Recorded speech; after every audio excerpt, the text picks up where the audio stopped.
One of the things that is, I think, really crucial for folks to understand as well is the fact that there are so many ancillary benefits to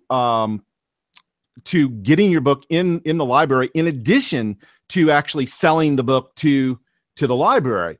Because the fact is that people, by and large, that go to libraries and use libraries are, in fact, book people.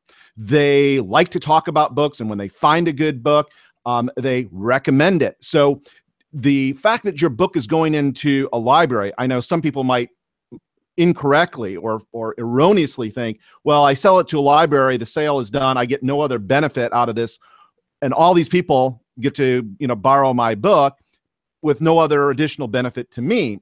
When that's not the case at all. There are so many other things because of the clientele, because of the demographic that uses libraries.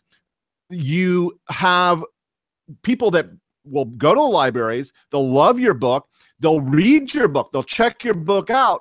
They love it so much, they actually go and buy it. They put it on their Kindle because they want it forever.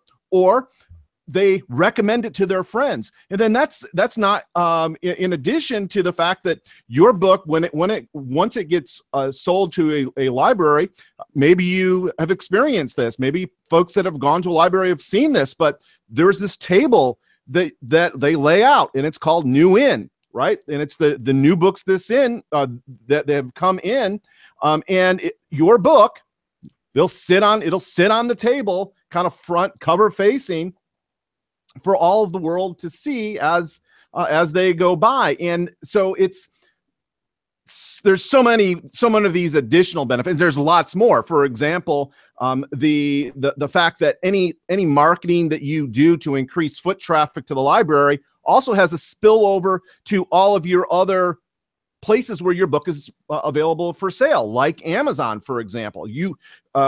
We actually calculated this, Amy. What's the percentage of increase in sales have our students seen via their Amazon sales once they started marketing to libraries?